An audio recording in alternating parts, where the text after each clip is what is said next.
ঈমানের প্রথম রুকুন বা প্রথম কথা হচ্ছে আল্লাহ তাআলার প্রতি বিশ্বাস। আল্লাহ তাআলার প্রতি বিশ্বাস সম্পর্কে আমরা আলোচনা শুনছিলাম। আল্লাহকে বিশ্বাস করা, এটাকে বলা হয় তাওহীদ। আল্লাহকে এক জানা। এই তাওহীদের আবার তিনটা অংশ, তিনটা পার্ট। এক হচ্ছে তাওহীদুল উলুহিয়্যাহ, ইবাদতের ক্ষেত্রে একমাত্র আল্লাহকে উপযুক্ত মনে করা, আর কেউ উপযুক্ত নয়, এটা হচ্ছে এক অংশ। দুই নম্বর তাওহীদুর রুবুবিয়্যাহ, অর্থাৎ সৃষ্টিকর্তা হিসাবে, পালনকর্তা হিসাবে, সব কিছুর নিয়ন্ত্রক হিসাবে শুধু একজনকে মানা, আর কেউ সৃষ্টিকর্তা নাই, আর কেউ পালনকর্তা নাই, এই বিশ্বাস করা। এর নাম হচ্ছে তাওহীদুল রুবুবিয়্যাহ। তিন নম্বর ছিল তাওহীদুল আসমাই ওয়াস সিফাত, আল্লাহ তাআলার কিছু গুণ, আল্লাহ তাআলার কিছু বৈশিষ্ট্য এমন যেগুলো আল্লাহর মধ্যেই বিদ্যমান। এই গুণ আর বৈশিষ্ট্যের ক্ষেত্রে আল্লাহর সমকক্ষ কাউকে মনে না করা। আমরা কম বেশ সকলেই জানি আল্লাহ তাআলার প্রসিদ্ধ ৯৯টি নাম আছে, আমাদের অনেকেরই জানা আছে। আমাদের মসজিদের ডান পাশে বাম পাশে লেখাও আছে, অনেকে খেয়াল করছেন। এখানে আল্লাহ তাআলার ৯৯টি নামের কথা উল্লেখ আছে। সহিহ বুখারী সহ অনেক হাদিসের কিতাবে এই ৯৯ নামের কথা আছে। আর কোরআন কারীমের মধ্যে আল্লাহ তাআলা বলেছেন, ওয়ালিল্লাহিল আসমাউল হুসনা ফাদউহু বিহা, মহান আল্লাহর কিছু সুন্দর সুন্দর নাম আছে, এই নামগুলো দিয়ে তোমরা আল্লাহকে রাখতে পারো। যেমন আমরা বলতে পারি হে আল্লাহ, বলতে পারি হে রহমান, বলতে পারি হে রহিম, বলতে পারি হে রব্বুল আলামিন। এরকম আল্লাহর যতগুলো গুণ আছে, এই গুণগুলো নিয়ে আল্লাহকে ডাকা। গত জুমায় আলোচনা করেছিলাম আল হাইয়ুল কাইয়ুম সম্পর্কে।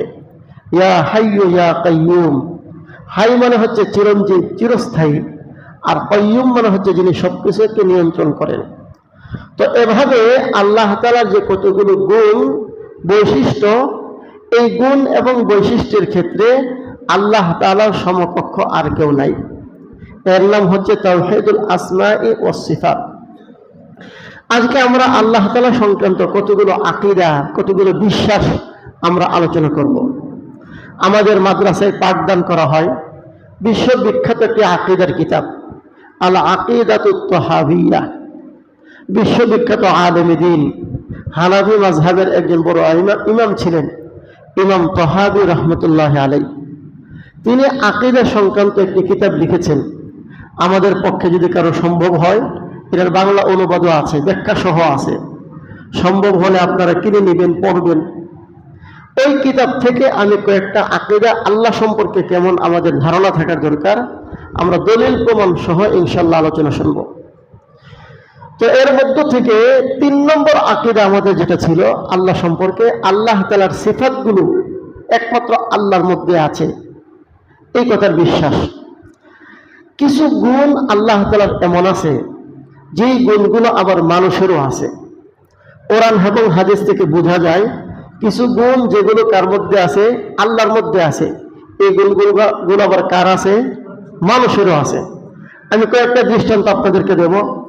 আল্লাহ তাআলার একটা গুণ হচ্ছে আল্লাহ হচ্ছেন সামি', সবকিছু শুনেন। আল্লাহ হচ্ছেন বাসীর, সবকিছু দেখেন। কোরআনে কয়েক জায়গায় আল্লাহ এই দুইটা গুণের কথা আছে। ইন্নাহু সামিউন বাসীর, তিনি সবকিছু শুনেন, সবকিছু দেখেন। সামি' এবং বাসীর, আপনার ৯৯ নামের মধ্যে তাকায় দেখেন, ওখানেও সামি' এবং বাসীরের কথা আছে। এই দুটি গুণ আবার আল্লাহ তাআলা নিজেই মানুষের জন্য সাব্যস্ত করেছেন। আল্লাহ তাআলা সূরা দাহারের মধ্যে বলেন, ইন্না খালাকনাল ইনসানা মিন নুতফাতিন আমশাজিন নাবতালিহি ফাজআলনাহু সামিআন বাসীরা। আল্লাহ বলেন, আমি মানুষকে তৈরি করেছি মিশ্রিত পানি থেকে, অর্থাৎ নারী এবং পুরুষের সংমিশ্রিত পানি থেকে আমি আল্লাহ মানুষকে তৈরি করেছি তাকে পরীক্ষা করার জন্য। এরপর আল্লাহ বলেন, এই মানুষটাকে দুনিয়াতে যখন পাঠালাম, তাকে সামিয়া এবং বাসির বানিয়ে পাঠালাম, সে শুনে এবং সে দেখে। তাহলে এই আয়াতের মধ্যে মানুষকে আল্লাহ তাআলা দুটো গুণ দান করেছেন, এক গুণ হচ্ছে সামিয়া, আরেক গুণ হচ্ছে বাসির। এই দুটো গুণ কার আছে? আল্লাহ। আবার আল্লাহ নিজেই বলেছেন এই দুই গুণ কার আছে? মানুষের। পরে এটার ব্যাখ্যা আমি দেব, শুধু বোঝার জন্য বলছি। এমনি ভাবে আল্লাহ তাআলার একটা গুণ আছে, তিনি হচ্ছেন আলিম, যার অর্থ আমরা বাংলায় করে থাকি মহাজ্ঞানী, যিনি সব কিছুর জ্ঞান রাখেন, তাকে বলা হচ্ছে আলিম।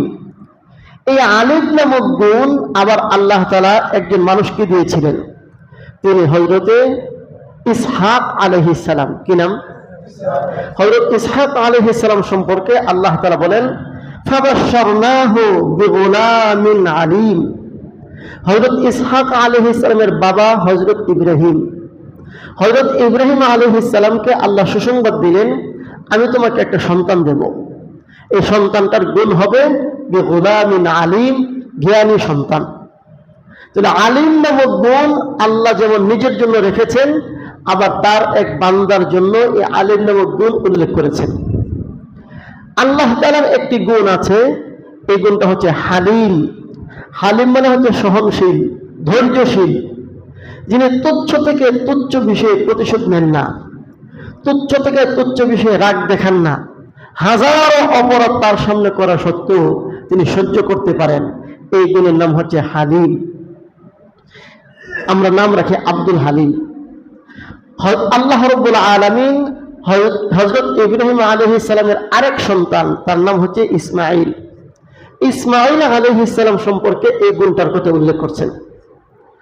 আল্লাহ তাআলার কাছে হযরত ইব্রাহিম নবী দোয়া করেছিলেন, আল্লাহ আমাকে একটা নেক সন্তান দান করেন। আল্লাহ তাআলা বলেন, আমি ইব্রাহিমকে সুসংবাদ দিলাম, তোমার একজন সন্তান হবে, এই সন্তানটা হবে হালিম, মানে সহনশীল, ধৈর্যশীল। এমনি ভাবে আল্লাহ তাআলার একটা গুণ, তিনি হচ্ছেন রহিম। আমরা তো জানি রহমান রহিম। এই রহিম নামক শব্দের অর্থ হচ্ছে অসীম দয়ালু, পরম দয়াময়। এমনি ভাবে আল্লাহ তাআলার আরেকটা গুণ আছে, এর নাম হচ্ছে রউফ, রউফুন রহিমুন।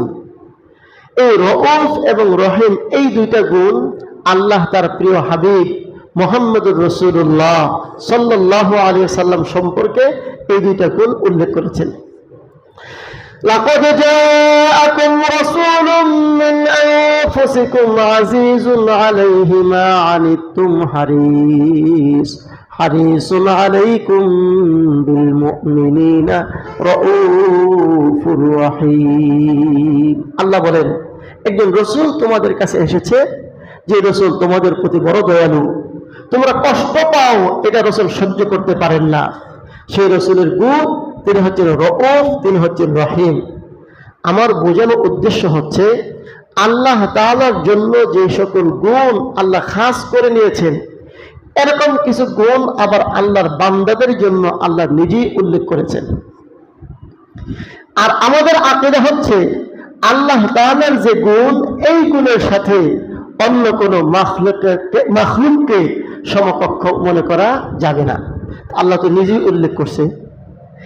এর ব্যাখ্যায় ইমাম তাহাবী রাহমাতুল্লাহ আলাইহি বলেন, লা শাইআ মিসলাহু। আল্লাহ তাআলার গুণের ক্ষেত্রে আল্লাহ যে মাখলুকের জন্য আল্লাহর কিছু গুণ সাব্যস্ত করেছেন, এই গুণ সহ কোনো কিছুর ক্ষেত্রেই মাখলুককে আল্লাহ সমান ভাবা যাবে না। উদাহরণ দিলে বুঝবেন।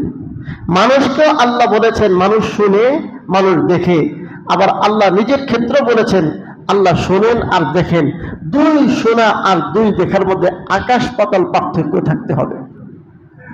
এই হচ্ছে মূল বিষয়। আমরা ছোটকালে কইতাম আগারতলা আর উগারতলা। উগারতলা বুঝেন তো? গ্রামে গঞ্জে সাধারণ মানুষদের বাড়িঘর থাকে, তো ধান রাখে উপরে আর নিচে হাঁস মুরগি থাকে।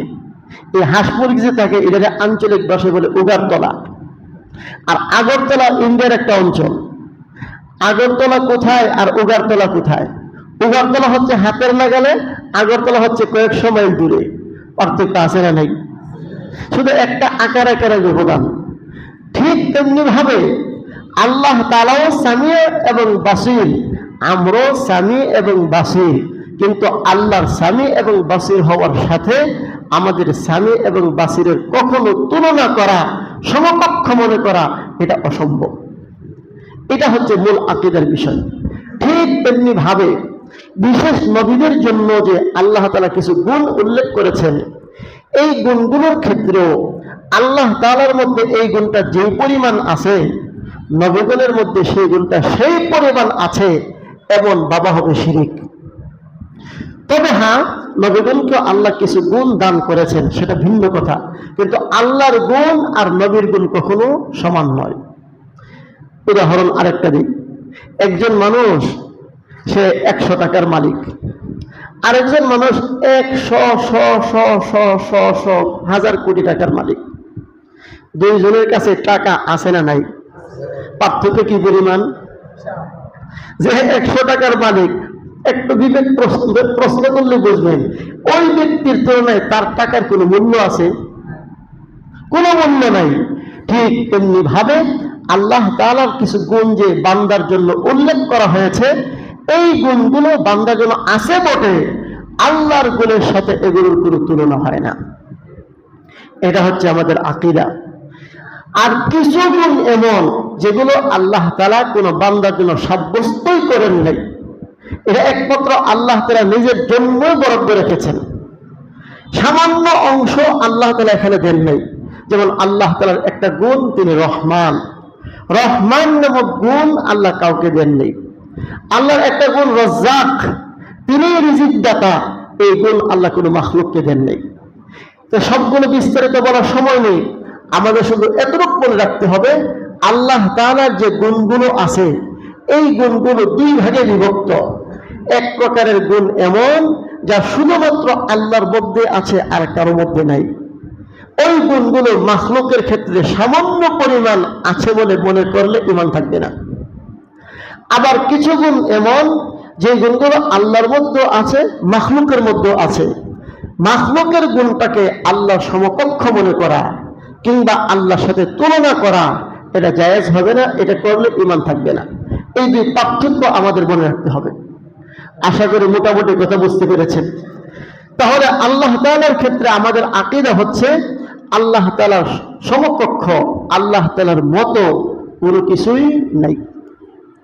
কোরআন কারীমের মধ্যে আল্লাহ তাআলা দুই ধরনের আয়াত নাযিল করেছেন। এক ধরনের আয়াতকে বলা হয় মুহকাম, আরেক ধরনের আয়াতকে বলা হয় মুতাশাবিহ। আল্লাহ বলেন, হুয়াল্লাযী আনজালা আলাইকাল কিতাবা মিনহু আয়াতুন মুহকামাতুন হুন্না উম্মুল কিতাব ওয়া উখারু মুতাশাবিহাত। কোরআন কারীমের মধ্যে আল্লাহ রাব্বুল আলামিন দুই ধরনের আয়াত নাযিল করেছেন। এক ধরনের আয়াতকে বলা হয় মুহকামাত, আরেক ধরনের আয়াতকে বলা হয় মুতাশাবিহাত।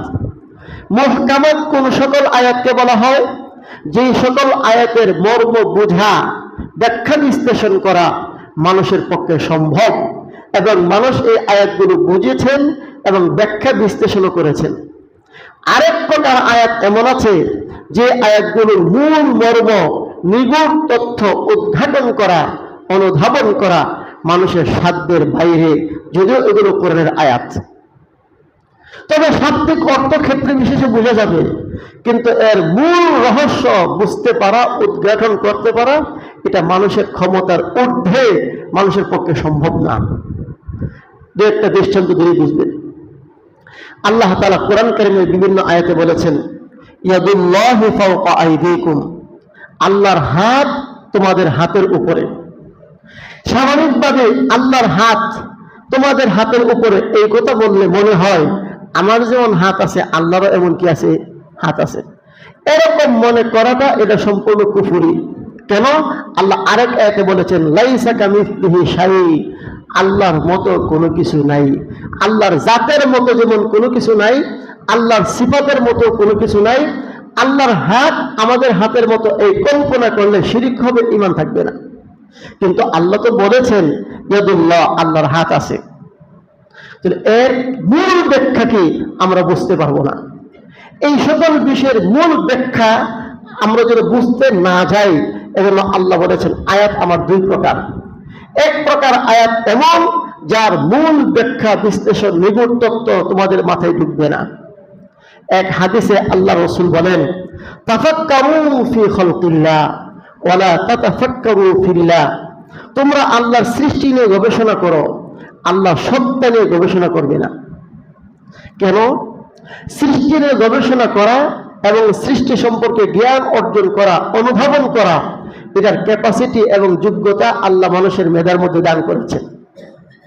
কিন্তু স্রষ্টাকে নিয়ে গবেষণা করা এবং স্রষ্টার মূল হাকিকত অনুধাবন করার যোগ্যতা, ক্যাপাসিটি কোনো মানুষের মেধায় আল্লাহ দেন নাই।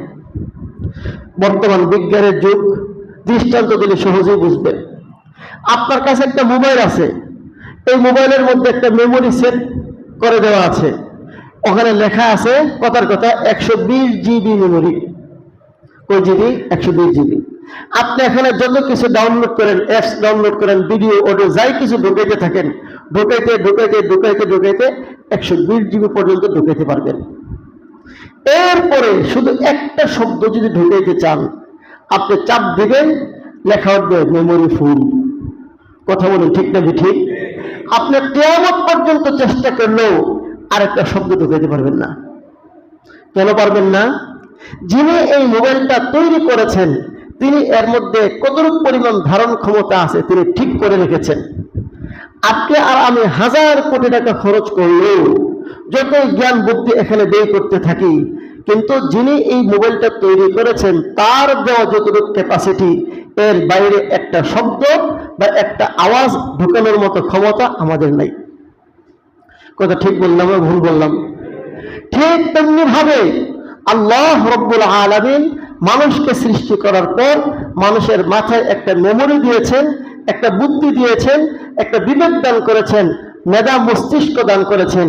এই মেধা আর মস্তিষ্ক কতটুকু ধারণ করতে পারবে আর এর বাইরে করতে পারবে না, এটার একটা লিমিট আল্লাহ দিয়ে রেখেছেন। সেটা হচ্ছে কোন সৃষ্টি নিয়ে তোমরা গবেষণা করো, চাঁদ, সূর্য, গ্রহ, নক্ষত্র, আরো যা আছে দৃশ্যমান অদৃশ্যমান বিজ্ঞানের গবেষণা যা আছে করতে থাকো, করতে করতে করতে করতে এই মেমোরিতে ডাউনলোড করতে পারবে। এর ঊর্ধ্বে উঠে আল্লাহ কেমন দেখতে, আল্লাহর হাত দেখতে কেমন, আল্লাহর চোখ দেখতে কেমন, নাউযুবিল্লাহি মিন যালিক, এই জাতীয় কোনো কল্পনা যদি আসে, বুঝতে হবে তোমার মাথার মধ্যে এই ক্ষেত্রে আর জায়গা নেই, মেমোরি ফুল। বুঝতে পেরেছেন? এই জন্য আল্লাহ রাব্বুল আলামিন কোরআন কারীমে কিছু কথা উল্লেখ করেছেন যে আল্লাহর জাত সম্পর্কে এভাবে ফিকির করা যায় যে আল্লাহর অনেক ক্ষমতা, অনেক রাজত্ব, অনেক কিছু, কিন্তু তিনি কেমন, দেখতে কেমন, তার হাত কেমন, তার পা কেমন, নাউযুবিল্লাহি মিন যালিক, এই বিষয়ে কল্পনা করতে আল্লাহ নিষেধ করেছেন। আল্লাহ বলেন কিছু আয়াত এমন যেগুলো হচ্ছে মুতাশাবিহ, যার মর্ম উদ্ধারণ করা সম্ভব নয়।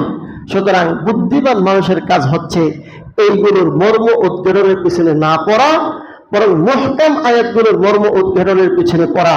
আর এইগুলোর ক্ষেত্রে এভাবে বলা যে আল্লাহ যেহেতু বলেছেন হাত আছে, আমরা মেনে নিলাম আছে, কিভাবে কেমন এটা আমাদের জানার প্রয়োজন নাই, এটা তিনিই জানবেন যিনি বলেছেন। এই হচ্ছে আহলে সুন্নাত ওয়াল জামাতের আকীদা।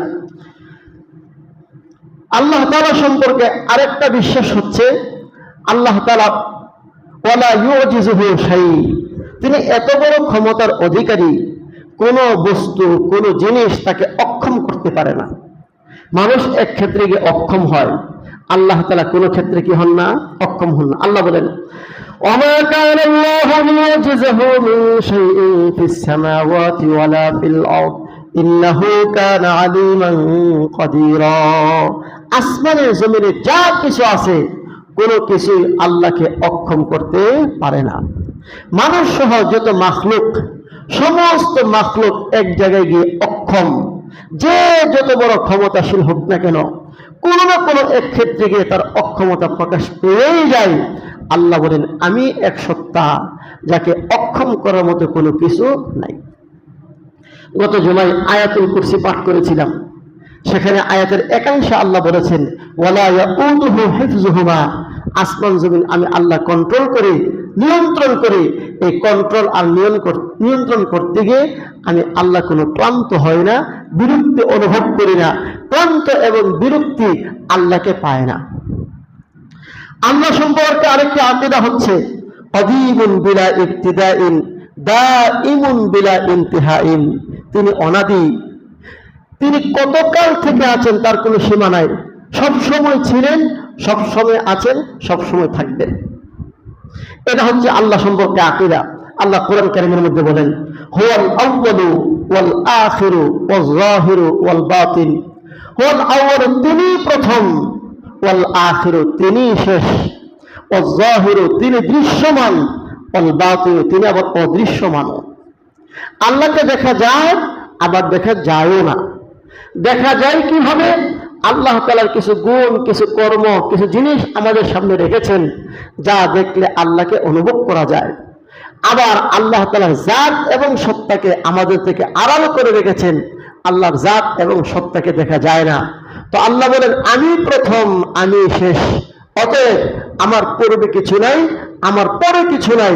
আল্লাহর রাসূল সাল্লাল্লাহু আলাইহি সাল্লাম মাঝে মধ্যে দোয়া করতেন, আল্লাহুম্মা আনতাল আউয়ালু ফালাইসা ক্বাবলাকা শাই ওয়া আনতাল আখিরু ফালাইসা বা'দাকা শাই। আয় আল্লাহ, আপনি প্রথম, আপনার পূর্বে কেউ নাই, আপনি শেষ, আপনার পরেও কেউ নাই। এটা হচ্ছে মুসলমানের আকীদা। আল্লাহর আগে কেউ ছিল না, আল্লাহর পরে কেউ থাকবে না। আল্লাহই ছিলেন, আল্লাহই আছেন, আল্লাহই থাকবেন। লা ইয়াফনা ওয়া লা ইয়াবিদু, আল্লাহ তাআলার কোনো ক্ষয় নাই, আল্লাহ তাআলার কোনো লয় নাই। পৃথিবীর সবকিছু একদিন ধ্বংস হয়, ধ্বংস হবে, কিন্তু আল্লাহর কোনোদিন ধ্বংস আসবে না। আল্লাহ সূরা রহমানের মধ্যে বলেন, কুল্লু মান আলাইহা ফান ওয়া ইয়াবকা ওয়াজহু রাব্বিকা যিল জালালি ওয়াল ইকরাম। কুল্লু মান আলাইহা, এই ভূপৃষ্ঠে যা কিছু আছে এই সব কিছু একদিন শেষ হবে, ধ্বংস হবে। ধ্বংস হবে না, চিরস্থায়ী থাকবে একজন, তিনি হচ্ছেন আল্লাহ। ওয়ালা ইয়াকুনু ইল্লা মা ইউরিদ, আল্লাহ তাআলার একটা বৈশিষ্ট্য, আমাদের আকীদা হচ্ছে আল্লাহ যা চান তা হয়, আর আল্লাহ যা চান না তা কখনো হয় না। আল্লাহ যা চান তা হয়, আর আল্লাহ না চাইলে আমরা হাজার বার চাইলেও হবে না। এই বিষয়টা আল্লাহ তাআলা কোরআন কারীমের বিভিন্ন আয়াতে আল্লাহ উল্লেখ করেছেন। এক আয়াতে আল্লাহ বললেন, ফামান ইউরিদুল্লাহু আন ইয়াহদিয়াহু ইয়াশরাহ সাদরাহু লিল ইসলাম ওয়া মান ইউরিদ ফামান ইউরিদুল্লাহু আন ইয়াহদিয়াহু, আল্লাহ তাআলা যাকে সঠিক পথে রাখতে চান, ইয়াশরাহ সাদরাহু লিল ইসলাম, তার অন্তরটাকে ইসলামের জন্য খুলে দেন। মোট কথা আল্লাহ তাকে হেদায়েত দান করেন। ওয়া মান ইউরিদ আন ইউদিল্লাহু, আর যাকে আল্লাহ পথ হারা করতে চান, ইয়াজআল সাদরাহু দাইয়িকান হারাজান, তার মনটাকে আল্লাহ সংকুচিত করে দেন, সংকীর্ণ করে দেন। তার মনের ভিতরে, তার দিলের ভিতরে ঈমান আর হেদায়েত ঢুকে না। তাহলে এখানে আল্লাহ তাআলা ঈমান আর হেদায়েত দিয়ে উদাহরণ দিয়েছেন। মানুষ চাইলেই হেদায়েতের পথে চলতে পারে না, আর মানুষ চাইলেই পথভ্রষ্ট হতে পারে না, তবে আল্লাহ যদি না চান। আল্লাহ যখন চাবেন হেদায়েত পাবে, আল্লাহ যখন চাবে তখন গুমরাহ হবে। এ কারণেই সাইয়্যিদনা হযরত বিলাল রাদিয়াল্লাহু আনহু, আমরা নাম শুনেছি। নবীর জামানায় একজন মানুষ, চেহারাটা দেখতে কুচরি, কালো, আবার বংশের দিক থেকে অত্যন্ত নিচু বংশের গোলাম, পূর্বপুরুষ গোলাম ছিলেন, নিজেও গোলাম ছিলেন, হাবশা দেশের মানুষ। এই বিলাল রাদিয়াল্লাহু আনহু এখন কত বড় শ্রদ্ধার পাত্র হয়ে গেছে। আমরা বড় মহব্বত করে নিজের সন্তানের নাম, নিজের নাতি নাতনির নাম রেখে থাকি বিলাল। অথচ এই মানুষটা সম্মানের ছিল না, বংশের দেশের মধ্যে তার কোনো ইজ্জত সম্মান কিছুই ছিল না। আল্লাহ তাকে হেদায়েত দিয়েছেন, তার সম্মানটা বেড়ে গেছে। হযরত বিলাল বলতেন যে একমাত্র আল্লাহর ইচ্ছায় যদি মানুষের হেদায়েত না হতো, এই হেদায়েতের দায়িত্ব যদি আল্লাহ তার নবীকেও দিয়ে দিতেন, তাহলে আমার মতো বেলালের কপালে হেদায়েত জুটতো না। কারণ নবী তো মানুষ, তিনি প্রথমে তার আশপড়শি, তার বাপ চাচা, ভাই বেরাদর, নিজের বংশ, আরব দেশ, এদেরকে হেদায়েত করতে করতে করতে করতে নবীর জীবন শেষ হয়ে যেত। আমি সেই হাবশা দেশের কালো গোলাম, আমাকে নবীজি চিনতেন না, পাইতেন না, আমাকে হেদায়েত করতেন না। যেহেতু আল্লাহর ইচ্ছায় রেখেছেন, এই জন্য আল্লাহ আমাকে হেদায়েত দিয়েছেন, আর আমি হেদায়েত লাভে ধন্য হয়ে সম্মানিত হয়ে গেছি। পক্ষান্তরে নবীর আপন চাচা, কয়েক জমার আগে আলোচনা হয়েছে, নবীজি মৃত্যুর আগ মুহূর্ত পর্যন্ত যার হেদায়েতের জন্য চেষ্টা করেছেন, আবু তালেব। নবীর আরেক চাচা আবু জাহেল, নবীজি কত চেষ্টা করেছেন তাদের জন্য, কিন্তু আল্লাহ চান নাই হেদায়েত হয়নি। এই জন্য আল্লাহ বলেন, فمن يرد الله أن يهديه يشرح صدره للإسلام ومن يرد أن يضله يجعل صدره ضيقا حرجا। আল্লাহ যাকে চান ঈমান আর ইসলামের জন্য অন্তরটাকে খুলে দেন, আর আল্লাহ যাকে চান ঈমান ইসলামের জন্য অন্তরটাকে সংকুচিত করে দেন। তিনি যা চান তাই হয়, আমরা যা চাই তা হয় না। কথা বলেন ঠিক না ঠিক?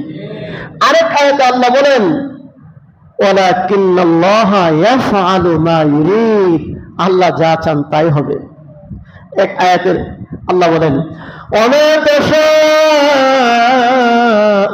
ইল্লা আন ইয়াশা আল্লাহু রাব্বুল আলামিন। হে বান্দা, তোমার মনের যে কল্পনা, তোমার যে চাওয়াটা, সে চাওয়াটাও আমি না চাইলে হয় না।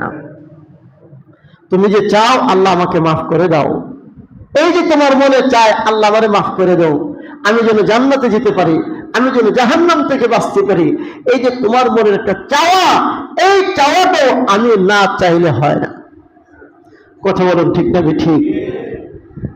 এক বুজুর্গ বলেন, যখন কোনো বান্দা এই কথা বলে, আল্লাহ তুমি আমারে মাফ করে দাও, আল্লাহ নিশ্চিত তাকে মাফ করবেন দিলে সেই কথা বলতে পারে। সেটা কিভাবে বলুন তো? এই যে সে বলল আল্লাহ তুমি আমাকে মাফ করে দেও, তার মুখ দিয়ে বের হলো, আর দিলের মধ্যে এই কল্পনা আসলো, মুখ দিয়ে বের করালেন কে? কল্পনায় আনলেন কে? আল্লাহ যেহেতু তার মুখ দিয়ে বের করিয়েছেন, কল্পনায় এনেছেন, বোঝা গেল আল্লাহ চান তাকে মাফ করবেন। এই যে তোর মুখ দিয়ে তুই কর সুবহানাল্লাহি ওয়া বিহামদিহি সুবহানাল্লাহিল আযীম। তাহলে এটা আমাদের আকীদা এবং বিশ্বাস, আল্লাহ যা চান তাই হয়, আল্লাহ না চাইলে কিছুই হয় না। লা তাবলুগুল আওহাম ওয়ালা তুদরিকুল আফহাম। কোন মানুষের কল্পনা, কোন মানুষের দৃষ্টিশক্তি, কোন মানুষের বিবেক বুদ্ধি আল্লাহ পর্যন্ত সরাসরি পৌঁছতে সক্ষম না। আল্লাহ কোন এক আয়াতে বলেন, লা ইউহিতুনা বিহি ইলমা। মানুষ বা কোনো মাখলুক আল্লাহকে পরিপূর্ণরূপে আয়ত্ত করতে সক্ষম না। এই সঙ্গে তো আলোচনা পিছনে গেছে। আল্লাহ সম্পর্কে আরেকটি আকীদা হচ্ছে খালিকুন বিলা হাজাতিন রাযিকুন বিলা মুউনাতিন। আল্লাহ সবকিছু সৃষ্টি করেন, তবে এই সৃষ্টির প্রয়োজন আল্লাহর নাই। আল্লাহ মানুষ বানিয়েছেন, বলুন তো মানুষ বানানোর কোনো দরকার আল্লাহর আছে? আমরা যদি না হতাম আল্লাহর কোনো দিক দিয়ে ক্ষতি হতো? আল্লাহ আসমান জমিন গ্রহ নক্ষত্র সবকিছু বানিয়েছেন, এই জন্য নয় যে এগুলো বানানোর আল্লাহর খুব দরকার, এই জন্য নয়।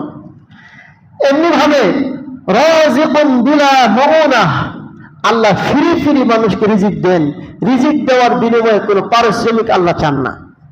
এই বিষয়টা আল্লাহ তাআলা কোরআনে বিভিন্ন আয়াতে উল্লেখ করেছেন। আল্লাহ বলেন, ওমা খালাকাতুল জিন্না ওয়াল ইনসা ইল্লা লিয়াবুদুন মা উরিদু মিনহুম মির রিজকিন ওয়া মা উরিদু আন ইউতঈমুন। আমি বান্দার কাছ থেকে কখনো রিজিক চাই না, এবং আমি এটাও চাই না যে তারা আমাকে খাওয়ার ব্যবস্থা করুক। আমি তাকে সৃষ্টি করলাম, আমি তাকে রিজিক দিলাম, আমি সবকিছু করলাম, আমার এখানে কোনো চাওয়া নাই, পাওয়া নাই, এর মধ্যে আমার কোনো লাভ নাই, আমার কোনো লস নাই। আরেক আয়াতে বলেন, ওয়ালাকিন্নাল্লাহা ইউতঈমু ওয়ালা ইয়াতআমু। আল্লাহ খাওয়ান, নিজে খান না। কাউকে বলেন না বান্দা তুই আমারে খাওয়া। তবে একটা হাদিসে কুদসি আছে, মজার হাদিসে কুদসি। কিয়ামতের মাঠে আল্লাহ তাআলা বলবেন, বান্দা আমি ক্ষুধার্ত হয়েছিলাম, তুই আমার তো এক বেলা খাওয়াস নাই। বান্দা আমি পিপাসার্ত হয়েছিলাম, তুমি তো আমাকে পান করাও নাই। বান্দা আমি অসুস্থ হয়েছিলাম, তুমি তো আমার সেবা করো নাই। বান্দা আমি বিপদে পড়েছিলাম, তুমি তো আমাকে উদ্ধার করো নাও। এই যে একটা হাদিস আছে। তখন বান্দা বলবে, আল্লাহ আপনি আবার কবে ক্ষুধার্ত হইলেন, আর পিপাসার্ত হইলেন, আর কবে বিপদে পড়লেন? এটা তো আমাদের বোধগম্য নয়। আপনার পক্ষে ক্ষুধার্ত হওয়া, পিপাসার্ত হওয়া, বিপদে পড়া, অসুস্থ হওয়া তো অসম্ভব। তখন আল্লাহ বলবেন, আমি নিজে তা হয় না ঠিক, কিন্তু আমার কিছু বান্দা, আমার কিছু বান্দি যাদেরকে আমি সৃষ্টি করেছিলাম, তারা ক্ষুধার্ত হয়েছিল, তারা পিপাসার্ত হয়েছিল, তারা অসুস্থ আর বিপদগ্রস্ত হয়েছিল। তুমি তার পাশে ছিলে, তার খাবার পানির ব্যবস্থা করো নাই, তার বিপদ উদ্ধারে সাহায্য করো নাই, তার রূপ তাপে তার পাশে দেখতে যাও নাই, তার সহযোগিতা করো নাই। তাকে যদি তা করতা, এটা আমি আল্লাহকে করা হতো। তাহলে এর অর্থ হচ্ছে এই উপকারগুলো আল্লাহ ডাইরেক্ট গ্রহণ করেন না। তবে হ্যাঁ, কেউ যদি আল্লাহকে এই কাজগুলো করতে চায়, আল্লাহ সৃষ্টিকে করলে আল্লাহকে করা হয়ে যায়। আল্লাহ রাসূল সাল্লাল্লাহু আলাইহি সাল্লাম একটা হাদিসে কুদসি, চমৎকার একটা হাদিসে কুদসি, হাদিসে কুদসি বলা হয়, কথাটা নবীজি আমাদের সামনে প্রকাশ করেছেন, কিন্তু কথাটা ডাইরেক্ট আল্লাহ তাআলার।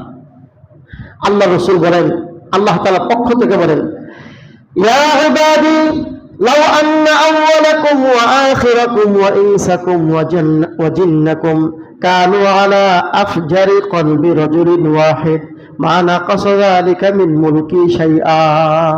ও আমার বান্দারা শুনো, তোমাদের প্রথম থেকে নিয়ে শেষ পর্যন্ত যত মানুষ আমি তৈরি করলাম, যত জিন আমি তৈরি করলাম, একেবারে বাবা আদম থেকে নিয়ে কিয়ামত পর্যন্ত যত মানুষ ছিল, আছে, আসবে, যত জিন ছিল, আছে, আসবে, এই সব মানুষ মিলে যদি পৃথিবীর সবচেয়ে নিকৃষ্ট আর পাপিষ্ঠ মানুষটার মতো হয়ে যায়, একটু চিন্তা করুন আল্লাহ তাআলা কি বলতে চান। পৃথিবীতে সবচেয়ে নিকৃষ্ট, সবচেয়ে খারাপ, উদাহরণ হিসেবে বলি ফেরাউন বা নমরুদ, যে নিজেকে আল্লাহ পর্যন্ত দাবি করছে, এর চেয়ে খারাপ হওয়া সম্ভব না। বলুন, এর চেয়ে খারাপ হওয়া সম্ভব? পৃথিবীর প্রতিটি মানুষ, আল্লাহ না করুন, আদম আলাইহিস সালাম থেকে নিয়ে কিয়ামত পর্যন্ত যত মানুষ ছিল, আছে, আসবে, যত জিন ছিল, আছে, আসবে, এই সবগুলো মানুষ যদি ফেরাউনের মতো আল্লাহর অবদ্ধ হয়ে যায়, আল্লাহ বলেন, মা নাকাসা যালিকা মিন মুলকি শাইআ, বান্দা আমার রাজত্বের কিঞ্চিত পরিমাণ কমবে না। আমার রাজত্ব সম্পর্কে তোমার কি ধারণা? সব আমার অবদ্ধ হয়ে গেলেও আমার রাজত্বে সামান্য পরিমাণ কোনো ভাটা আসবে না। ইয়া ইবাদি লাউ আন্না আউওয়ালাকুম ওয়া আখিরাকুম ওয়া ইনসাকুম ওয়া জিন্নাকুম কামু ফি সাঈদিন ওয়াহিদ ফাসআলুনি ফাআতাইতু কুল্লা ইনসানিন মাসআলাতাহু মা নাকাসা যালিকা মিম্মা ইনদি। ঠিক এর বিপরীত, আদম আলাইহিস সালাম থেকে নিয়ে কিয়ামত পর্যন্ত যত মানুষ ছিল, আছে, আসবে, যত জিন ছিল, আছে, আসবে, সকলেই যদি একটা মাঠে একত্র হয় আর প্রত্যেকে আলাদা আলাদা করে আমি আল্লাহর কাছে তার প্রয়োজন চাইতে থাকে, আমি আল্লাহ সকলের প্রয়োজন একসাথে শুনতে পারি, আর সকলের প্রয়োজন একসাথে পূরণ করতে পারি, এবং সকলের প্রয়োজন পূরণ করার পর আমার রাজত্বে এতটুকু কমে না, একটা সুই সমুদ্রে ফেলে দিলে সুয়ের পিছনে যতটুকু পানি লেগে আসে, এতটুকু পানি যেমন সমুদ্রের তুলনায় কোনো পানি না, সবাইকে এমন দেওয়ার পরেও আমার রাজত্বের তুলনায় এতটুকু দেওয়া হয় না। এই হলো আমাদের আল্লাহ। আল্লাহ আমাদের আরেকটা আকীদা হচ্ছে লা রাদ্দা লিকাযাইহি, আল্লাহ যা সিদ্ধান্ত দেন এই সিদ্ধান্তকে কেউ পরিবর্তন করতে পারে না। আর আমরা সিদ্ধান্ত দিলে, বলেন, আমি একটা সিদ্ধান্ত দিলে প্রথমত একটু করে আমি কমু, আমি যেটা সিদ্ধান্ত দিয়েছিলাম ভালো মনে হইতেছে না, থাকিটা বাদ দেন, অনেক সময় হয় না? আবার আমি সিদ্ধান্ত একটা দিলাম, আপনি বলবেন আপনার সিদ্ধান্ত মানি না। দেশের প্রধানমন্ত্রী একটা সিদ্ধান্ত দিল, জনগণ বলে মানি না। জনগণ সিদ্ধান্ত দিল, প্রধানমন্ত্রী বলে মানি না। দুনিয়ার যত বড় ক্ষমতাশীল হোক, তার সিদ্ধান্তকে প্রত্যাখ্যান করার মতো বহু ব্যক্তি আছে। আল্লাহ বলেন, আমি যখন কোনো সিদ্ধান্ত দেই, এই সিদ্ধান্ত প্রত্যাখ্যান করার মতো কেউ নাই। এই সবগুলো কথা অতি সংক্ষেপে আল্লাহ তাআলা আমার তেলাওয়াতকৃত ছোট্ট একটি সূরা, এই সূরার নাম সূরাতুল ইখলাস, আপনাদের সামনে পাঠ করেছি। এর ব্যাখ্যা দিতে গেলে আরো কয়েক জমা দেওয়া যাবে। এই ছোট্ট একখানা সূরার ভিতরে আল্লাহ সব কথা ঢুকিয়ে দিয়েছেন। নবীজি সাল্লাল্লাহু আলাইহি সাল্লামের কাছে মক্কার কাফেরেরা আসছে, আয়েশা কয়, হে মুহাম্মদ, আমাদের মাবুদের তো অভাব নাই। কোন মাবুদ পাথর দিয়ে তৈরি, কোন মাবুদ ইটের তৈরি, কোন মাবুদ আছে আবার লোহার তৈরি, কোন মাবুদ আছে মাটির তৈরি। তোমার যে মাবুদ আছে, তোমার যে উপাস্য আছে, সে উপাস্য কেমন একটু বলো দেখি। মক্কার কাফেরদের এই আবেদনের প্রেক্ষিতে আল্লাহ সূরাতুল ইখলাস নাযিল করলেন। আল্লাহ বলেন, কুল, হে নবী আপনি বলে দিন, হুয়াল্লাহু আহাদ, আল্লাহ এক নম্বর পরিচয় হচ্ছে তিনি একক, দ্বিতীয় কেউ নাই। দেখুন, দুই নম্বর কথা, আল্লাহু সামাদ, তিনি অমুখাপেক্ষী, সকল মাখলুক তার মুখাপেক্ষী। আমাদের দেশে যারা হিন্দু ভাইয়েরা আছেন, হিন্দু ধর্মের মধ্যে আর আমাদের ধর্মের মধ্যে গুরুত্ব একটি পার্থক্য হচ্ছে, অনেকগুলো পার্থক্য আছে, এর মধ্যে গুরুত্বপূর্ণ একটি পার্থক্য হচ্ছে আমাদের বিশ্বাস যিনি স্রষ্টা তিনি সর্বগুণের অধিকারী, তিনি কারো মুখাপেক্ষী হন না। পক্ষান্তরে হিন্দু ধর্ম মতে তারা যে অনেকগুলো স্রষ্টা মানে, অনেকগুলো উপাস্য মানে, তারা মনে করে এক এক উপাস্যের এক একটা গুণ। যেমন হিন্দুরা তাদের সর্বোচ্চ ক্ষমতার স্রষ্টাকে বলে ব্রহ্ম। এই ব্রহ্ম থেকে হচ্ছে ব্রহ্মা। তারা প্রথমত ক্ষুধাকে 4 ভাগে ভাগ করে, ব্রহ্মা, কৃষ্ণ, এরপরে কালী আর দুর্গা। কয় ভাগে ভাগ করে? 4 ভাগে। এই নামগুলো তো আপনারা শুনছেন, না বুঝলেও। তারা মনে করে যদি সৃষ্টির প্রয়োজন হয়, সৃষ্টি করতে পারেন একজন, তিনি হচ্ছেন ব্রহ্মা। সে সৃষ্টি করা ছাড়া আর কিছু করতে পারে না। রিজিক দেওয়ার যদি দরকার হয়, তিনি রিজিক দিতে পারে একজন, তিনি হচ্ছেন কৃষ্ণ। অভাব আর যদি জ্ঞান বুদ্ধির দরকার হয়, তো জ্ঞান বুদ্ধি দিতে পারেন আরেকজন, তিনি হচ্ছেন কালী। আর যদি কারো বিপদ আপদে পড়ে, বিপদ আপদ থেকে উদ্ধার করা, কল্যাণের পথে পরিচালনা করা, এটার যদি দরকার হয়, এটা করতে পারে একজন, ইনি হচ্ছেন দুর্গা। বলুন তো, এই যে আমরা যে আল্লাহ তাআলা যে কতগুলো গুণের কথা বললাম, এই গুণগুলো তারা এক জায়গায় রাখছে না 4 জায়গায় ভাগ করে নিয়েছে, 4 জায়গায় ভাগ করে ফেলেছে। এমনকি তাদের মাবুদ কেমন, যিনি সৃষ্টি করেন, তিনিও যদি বিপদে পড়ে যান, তারপরে নিজেকে তিনি উদ্ধার করতে পারেন না, ওই যে আরেক মাবুদ আছে, সেই মাবুদের সাহায্য নেওয়া লাগে। তাহলে কি বোঝা গেল? বলুন তো, ইনি কি আল্লাহ হতে পারেন? আল্লাহ বলেন, আমি হচ্ছি এমন, আমি একক, আমার কোনো দ্বিতীয় কেউ নাই। এমনি ভাবে আল্লাহু সামাদ, আমি অমুখাপেক্ষী, আমি কারো কাছে কোনো ক্ষেত্রে মুখাপেক্ষী নয়।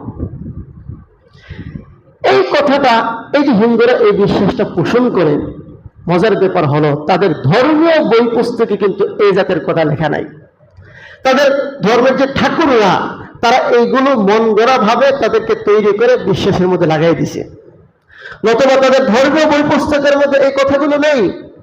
তাদের ধর্মীয় বই পুস্তকে যে শ্লোক আছে, শ্লোক বা মন্ত্র আছে, সেখানে আছে ইয়াকম ব্রহ্মা দ্বিতীয় নাস্তি নেহনা নাস্তি কিঞ্চন। ইয়াকম ব্রহ্মা মানে স্রষ্টা হবে একজন, দ্বিতীয় নাস্তি মানে দ্বিতীয় কেউ নাই, নেহনা নাস্তি কিঞ্চন, নাই নাই নাই, সামান্য পরিমাণও নাই। এগুলো হচ্ছে তাদের বেদের কথা। তাহলে তাদের বেদ, ধর্মীয় বই পুস্তকে যা লেখা আছে, তা কিন্তু মূল আমাদের ধর্মের কথার সাথে মিলে। তারা যেটা পালন করে, এটা হচ্ছে ধর্মের নামে বিকৃতি। এই জন্য আমাদের শুকরিয়া আদায় করা উচিত যে মহান আল্লাহ আমাদেরকে হেদায়েতের উপর রেখেছেন, ঈমানের মতো মহা সম্পদ দান করেছেন। তিনি না চাইলে আমরা কিন্তু ওই দলের অন্তর্ভুক্ত হতাম। قل هو الله أحد الله الصمد لم يلد ولم يولد ولم يكن له كفوا أحد। আল্লাহ বলেন, আমি হচ্ছি একক, আমার দ্বিতীয় কেউ নেই। আল্লাহুস সামাদ, আমি হচ্ছে অমুখাপেক্ষী, সকল মাখলুক আমি আল্লাহর মুখাপেক্ষী। লাম ইয়ালিদ ওয়া লাম ইউলাদ, আমার কোনো মা বাবা নাই, আমাকে কেউ জন্ম দেয় নাই, আমার কোনো সন্তানও নাই, আমি কাউকে জন্ম দেই নাই। এর কারণ, মা বাবা যদি থাকে, সন্তান মা বাবার অনুগত হতে হয়, আমি কার অনুগত নয়। সন্তান যদি থাকে, তাহলে বাবা মা কখনো সন্তানের মুখাপেক্ষী হয়। আমিও সন্তানের মুখাপেক্ষী হতাম। সন্তান হওয়া, বাপ মা হওয়া, এটা হচ্ছে মাখলুকের বৈশিষ্ট্য। আমি আল্লাহর কোনো বাপ মা নাই, আমি আল্লাহর কোনো সন্তান নাই। হিন্দু ধর্ম মতে তারা যাদেরকে উপাস্য মানে এদের আবার বিয়া শাদী আছে, গিয়ে দেখবেন এদের আবার সন্তান দেওয়া হয়েছে। যারা খ্রিস্টান তারা হযরত ঈসা আলাইহিস সালামকে আল্লাহ সন্তান বানিয়ে ফেলেছে। যারা ইহুদি তারা হযরত উযার আলাইহিস সালামকে আল্লাহ সন্তান বানিয়ে ফেলেছে। অথচ আল্লাহ বলেন, আমি হচ্ছে এমন সত্তা, আমার কোনো বাপ মা নাই, আমাকে কেউ জন্ম দেয়নি, আমার কাছ থেকে কেউ জন্ম নেয়নি। জন্ম দিলে ভবিষ্যতে সন্তান বাবার স্থলাভিষিক্ত হয়ে যায়। দুনিয়ার যে কোনো ক্ষেত্রে দেখবেন বড় হওয়ার পর বাবার স্থলাভিষিক্ত, বাবার বাড়ি, বাবার গাড়ি, বাবার জায়গা জমি, এগুলোর মালিক কে হয়? সন্তান হয়। তা আমি আল্লাহর স্থলাভিষিক্ত কোনো ক্ষেত্রে যেহেতু কেউ হবে না, অতএব আমার সন্তানের কোনো প্রয়োজন নাই। ওয়ালাম ইয়াকুল্লাহু কুফুয়ান আহাদ, দুনিয়ার কোনো মাখলুক, কোনো বস্তু, কোনো জিনিস আল্লাহর সমকক্ষ হতে পারে না। এই সূরাতুল ইখলাসের মধ্যে অতি সংক্ষিপ্তভাবে আল্লাহ তার নিজের পরিচয় তুলে ধরেছেন।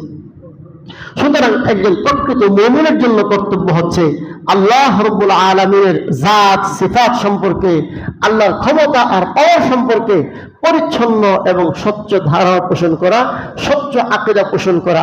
এই সকল বিষয়ের সামান্য কোনো জায়গায় যদি ছিদ্র থাকে, একজন মুমিন কখনো মুমিন হতে পারে না। আল্লাহ রাব্বুল আলামিন আমাকে, আপনাদেরকে সকলকে বুঝে শুনে প্রকৃত মুমিন হওয়ার তৌফিক দান করুন। আমিন। ওয়া আখিরু দাওয়ানা আলহামদুলিল্লাহি রাব্বিল আলামিন।